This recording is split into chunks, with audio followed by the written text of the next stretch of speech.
Hi, I hope you're having a good day. Just a public service announcement. This video is going to be a little bit longer because we're looking at a whole body warm-up cool down that you can do before and after gardening. Okay, so maybe grab yourself a cup of tea, put me on pause, go and grab a cuppa. So here we go, we're looking at the whole body warm-up. So gardening is really physical, and it always surprises me. People just go out, do a load of physical work, and then wonder why the next day they're feeling a bit sore. So we're going to go top down, all right? So often in gardening, we're looking up, we're reaching, we're doing lots with our neck. So we're going to take time to warm up our neck. So we're going to start off with some chin tucks, okay? We're going to bring our chin down to our chest, hold for 5 seconds, and we're going to bring that back up.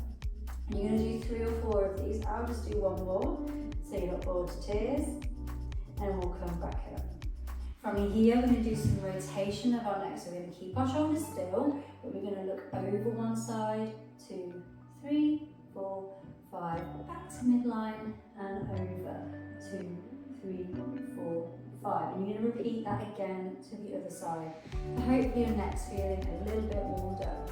From here, we're going to bring in our shoulders. So we'll start with some arm flow. So I'll just profile this. So body stays still. We bring the arms up. And then we bring the arms back behind. So it's just my shoulders moving here, okay? Nothing else is.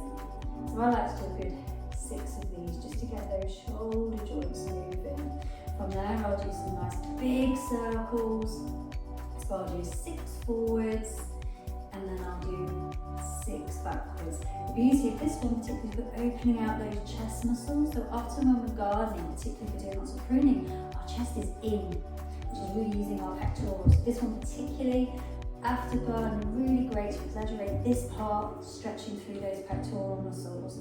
So there's our shoulders and shoulder muscles warmed up. We're going to move into the thoracic spine now, so that's this mid part of our back. 2 options for you here. First option, hands in prayer, thumbs into your chest bone, sternum. I hate chest bone, sorry, it's got to be sternum. Okay, so we're into the sternum, elbows pointing out. So this is how we look. Make sure your hips are fixed, knees don't move, and we're going to twist round.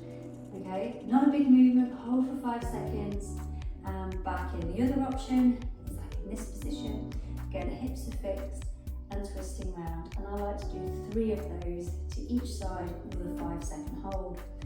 Moving down into the lumbar spine. This is the one that gets a lot of injuries into my clinic. The lower back gets sore. I've even seen blown discs from gardening, okay? So the lower back's really important to look after. Either taking us down to one side, or if your back's a little bit more mobile, over. So whichever option you do, a good 5-second hold. Being picky, if you can make sure this arm is in parallel to your ear and as straight as you can, that's ideal. Okay, so 2 or 3 of those to each side. We're then going to get into the hips now. If your balance is not quite where you want it to be, have a wall hold, okay? We're mirroring what we did with the shoulder. And do some hip swings, okay? So forwards and backwards. And body staying still, it's just the hip that's moving. If you're feeling mighty efficient, you can actually bring the hip and the arm floats in together. That is up to you. So with my hip swings, I like to do a good 6 on each leg, okay? Really important to get those hips moving. The other thing you can do is some hip circles. Now, if your hips a bit stiff, a bit sore, keep that with a long leg, okay? 6 clockwise, 6 anti-clockwise. If you're a little bit more bendy through your hips, you can turn it into what we see the footballers doing, okay? Just to get those hips moving. Again, open circles and close circles. Going into our knees now. For me with a knee, you can't beat a good squat. So as an alternative, don't worry.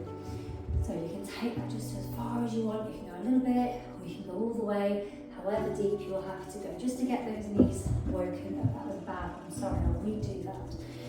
Lost my balance, ironically. So up you then come. Now if your knees are not ready for that, instead what you could do, again, hold on to a wall, is you can just flick the knees back towards you. So if you're doing the knee flicks, you can take them as high or as low as you like. I'd say a good 5 to 10 on each. If you're doing some squats, 3 or 4, just to get the knees warmed up, and then into our ankles. My favourite one is foot pedals. So option 1, You can either have one foot planted and just lift and replace.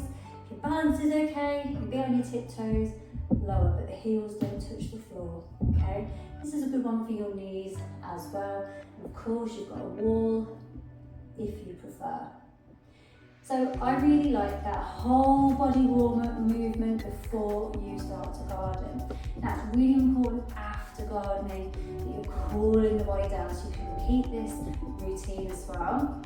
Take regular breaks from gardening, it is physical. So set an alarm every half an hour, 45 minutes, go and rehydrate and come back and do what you were doing. If it's too heavy, get help, don't just lift it anyway. If you know you're doing lots of kneeling, double up on your kneeling pads, okay? The last thing I want is for you to get something called housemaid's knee, which is really, really painful on your knee, or indeed upset an old kneeling narky injury. And as I say, backs are the biggest thing I see. So if you know you've got a sore back, show it some ice packs. Use a back support if you know that that is going to help you. It's just not worth running the injuries. So any problems, get in touch. They're my top tips for gardening. Enjoy. I love a beautiful garden. So enjoy, grow something you can eat as well. Have a super day.